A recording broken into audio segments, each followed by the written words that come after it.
Ba trong hiệp số nó khổ đòi nơi ngàyนี้ខ្ញុំនឹងបានចែកអំពីការប្រើប្រាស់ទៅលើភាពដែលយើងអាចប្រើប្រាស់ទៅលើភាពបានដែលយើងប្រើសញ្ញាមួយនេះហើយមុនដំបូងខ្ញុំ show user នៅលើ line នេះរបស់ខ្ញុំ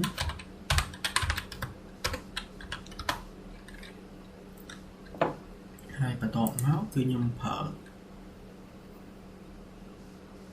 ហើយបន្តមកក៏ខ្ញុំនឹងប្រើ comment ជាមួយនឹងភាពដើម្បី show ទៅលើ line 3ដំបូងគេដែលខ្ញុំប្រើ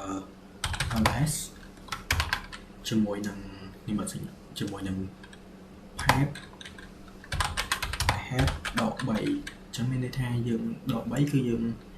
បង្ហាញទៅលើ line 3ដំបូងគេហើយ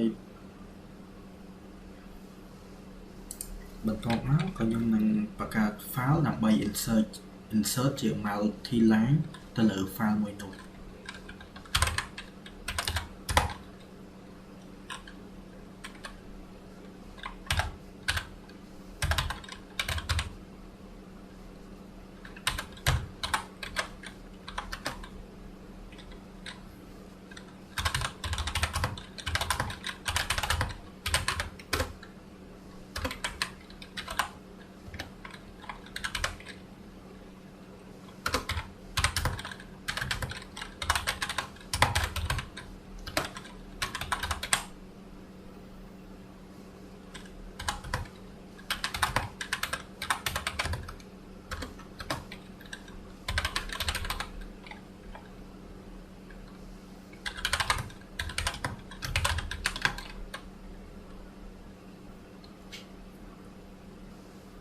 បន្ទាប់ពីយើងបង្កើត text នៅក្នុង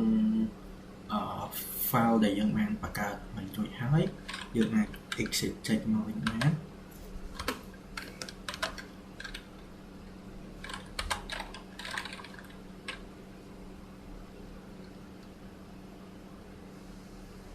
ចឹងបន្ទាប់ពីយើង exit ចេញមកពី file ហើយគឺយើងអាច show ទៅលើtext ដែលខ្ញុំបានសរសេរនៅក្នុង pip file.txt មិញដោយយើងប្រើ path ឈ្មោះរបស់ file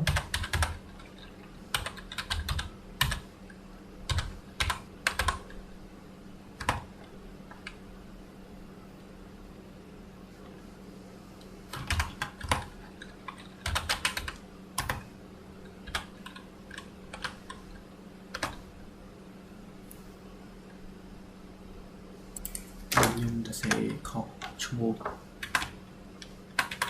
file folder